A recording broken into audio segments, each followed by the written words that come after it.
ఒకరోజు గజియాబాద్లో ఉంటున్న మోహన్కి ఎక్కడి నుంచో ఫోన్ వచ్చింది. తానేదో పోలీస్ స్టేషన్ నుండి కాల్ చేస్తున్నానని, తన కూతురు ఆమె స్నేహితుల పేర్లు కొన్ని డ్రగ్స్ కేసులో ఉన్నాయని కాలర్ చెప్పాడు.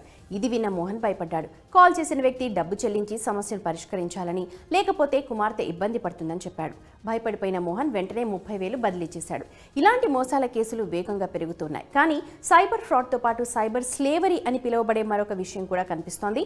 అంతెందుకు ఈ సైబర్ బానిసత్వం అంటే ఏంటి, దీని ద్వారా మోసం ఎలా జరుగుతోందో అన్నది ఈరోజు అర్థం చేసుకుందాం. సైబర్ స్లేవరీ అంటే ఒకరిని బందీగా ఉంచడం, సైబర్ మోసం చేయమని బలవంతం చేయడం. సైబర్ స్లేవరీకి సంబంధించిన అనేక కేసులు ఇటీవలి కాలంలో వెలుగులోకి వస్తున్నాయి. ముఖ్యంగా తూర్పు ఆసియాలోని కొన్ని దేశాల్లో ఇలాంటి ఘటనలు చోటు చేసుకుంటున్నాయి. కాంబోడియా ఉదాహరణ నుండి అర్థం చేసుకోవచ్చు. నివేదికల ప్రకారం 5,000 మందికి పైగా భారతీయులు కాంబోడియాలో బందీలుగా ఉంచబడ్డారు. భారతీయులతో సైబర్ మోసానికి బలవంతం చేస్తున్నారు. ఈ వ్యక్తులు గత 6 నెలల్లో భారతదేశంలో కనీసం 600 కోట్ల రూపాయల మేర మోసగించారని ప్రభుత్వం అంచనా వేసింది. సైబర్ స్లేవరీకి గురయ్యేవారు తరచుగా ఉపాధి కోసం విదేశాలకు వెళ్లే వ్యక్తులు. డేటా ఎంట్రీ వంటి ప్రాథమిక ఉద్యోగాల పేరుతో ఏజెంట్లు వారిని ఆకర్షిస్తారు. అక్కడ సైబర్ నేరగాళ్ల ముఠా వారిని బందీలుగా పట్టుకుంటారు. దీని తర్వాత వారు భారతదేశంలో నివసించే వ్యక్తులపై సైబర్ మోసం చేసేలా చేస్తారు. మోహన్కు వచ్చిన కాల్స్ సైబర్ బానిసత్వ బాధితులు చేసినవి కావచ్చు. ఎందుకంటే భారతదేశంలో సైబర్ మోసానికి సంబంధించిన అనేక కేసులు తూర్పు ఆసియా దేశాలతో ముడిపడి ఉన్నాయని నివేదికలు సూచిస్తున్నాయి.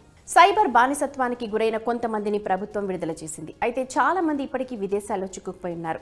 సైబర్ గ్యాంగ్ బారి నుండి బయటపడిన ఒక వ్యక్తి తమను నేర కార్యకలాపాలకు ఎలా బలవంతం చేస్తున్నారో వెల్లడించాడు. మహిళల చిత్రాలను ప్రొఫైల్ చిత్రాలుగా పెట్టి నకిలీ సోషల్ మీడియా ఖాతాలను సృష్టించాలని ఆదేశించినట్లు ఆయన తెలిపారు. సోషల్ మీడియాను జల్లెడపట్టి టార్గెట్ చేయగల వ్యక్తులను గుర్తించాలని కోరారు. ఈ పని చేయడానికి నిరాకరిస్తే ఆకలితో ఉంచి కొడతారు.